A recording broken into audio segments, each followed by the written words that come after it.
Item ಯಾವುದೇ ಇರಲಿ try ಮಾಡಿ ಆಚಿ ಚಿಕನ್ ಮಸಾಲಾ. ಮಾಧ್ಯಮಕ್ಕೆ ನನ್ನ ನಮಸ್ಕಾರಗಳು. ಇದೊಂದು ಸಂಸ್ಕೃತಿಗೆ ಕೋಡು ಬರೆಸಿಕೊಳ್ಳುವಂತ ಒಂದು ಸಂದರ್ಭದಲ್ಲಿ ನಾವಿದ್ದೀವಿ. ಮೈಸೂರು ಅಂದ್ರೆ ಒಂದು ಸಂಗೀತದ ಪರಂಪರೆ ಇರುವ ಒಂದು ಸ್ಥಾನ. ಕರುನಾಡು ಅಂದ್ರೆ ಹಾಡು ಮತ್ತು ಸಂಸ್ಕೃತಿಗೆ ಶ್ರೇಷ್ಠವಾದ ಜಾಗ. ಇಂಥ ರಾಜ್ಯಕ್ಕೆ ಒಂದು ಸಾಂಸ್ಕೃತಿಕ ಕೋಡು ಮೂಡಿಸಿಕೊಳ್ಳುವಂತ ಒಂದು ಸಂದರ್ಭ ನಮಗೆ ಒದಗಿ ಬಂದಿದೆ. ಸುಮಾರು 5-6 ವರ್ಷಗಳಿಂದಲೇ ಜಾನಕಮ್ಮ ಅವರು ನನ್ನ ಕಡೆಯ ದಿನಗಳು ಕರುನಾಡಲ್ಲಾಗಬೇಕು, ಅದರಲ್ಲೂ ಮೈಸೂರಲ್ಲಿ ನಾನು ಇರಬೇಕು ಅಂತ ಅವರು ಆಸೆ ಪಟ್ಟಿದ್ರು.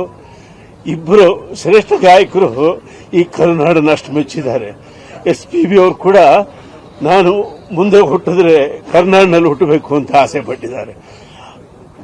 ಈಕೆ ಕೂಡ ಮರುಜನ್ಮದಲ್ಲಿ ನಂಬಿಕೆ ಇತ್ತೋ ಇಲ್ಲೋ ಗೊತ್ತಿಲ್ಲ, ಅದರನ್ನೇ ಕಡೆ ದಿನಗಳು ಮೈಸೂರಲ್ಲಿ ಇರಬೇಕು ಅಂತ ಆಸೆ ಪಟ್ಟು ಅವರು ತಮ್ಮ ಶಿಷ್ಯನ ಒಂದು ಫಾರ್ಮ್ ಹೌಸ್ನಲ್ಲಿ ವಾಸ ಮಾಡಿದ್ರು.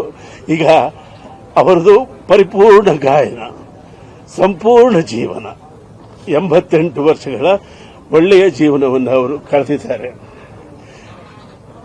ನಾನು ಮೈಸೂರಿನ ಉಸ್ತುವಾರಿ ಸಚಿವರಾಗಿರ್ತಕ್ಕಂಥ ಯತೀಂದ್ರ ಸಿದ್ದರಾಮಯ್ಯನವರಿಗೆ ಈ ಮೂಲಕ ಒಂದು ಮನವಿ ಮಾಡ್ತೀನಿ. ಅವರು ದೈವಭಕ್ತರು, ಎರಡನೇ ಮಾತಿಲ್ಲ. ಜಾನಕಮ್ಮನವರು ಕೂಡ ದೈವಭಕ್ತೆ. ಸಂಗೀತಕ್ಕೆ ಸಕಲ ದೈವಗಳು ಮಾನ್ಯ, ಸಂಗೀತಕ್ಕೆ ಸಕಲ ದೈವಗಳು ಮಾನ್ಯ. ಅನ್ಯವೆಂಬುದಿಲ್ಲ ಆನಂದಕ್ಕೆ, ಅನ್ಯವೆಂಬುದಿಲ್ಲ ಆನಂದಕ್ಕೆ. ಅನ್ಯೋನ್ಯವೇ ಸರ್ವಧರ್ಮಗಳ ಸಲ್ಲಕ್ಷಣ, ಅನ್ಯೋನ್ಯವೇ ಸರ್ವಧರ್ಮಗಳ ಸಲ್ಲಕ್ಷಣ. ಈ ನೀತಿಯನ್ನ ನಮ್ಮ ತಾಯಿ ಜಾನಕಮ್ಮನವರು ಸುಮಾರು 6 ದಶಕಗಳ ಕಾಲ ತಮ್ಮ ವೃತ್ತಿ ಜೀವನದಲ್ಲಿ ಪಾಲಿಸಿದ್ದಾರೆ. ಅವರಿಗೆ ಎಲ್ಲಾ ಭಾಷೆಯೂ ಪ್ರಿಯ, ಎಲ್ಲಾ ದೈವಗಳೂ ಪ್ರಿಯ, ಎಲ್ಲ ಧರ್ಮಗಳೂ ಪ್ರಿಯ.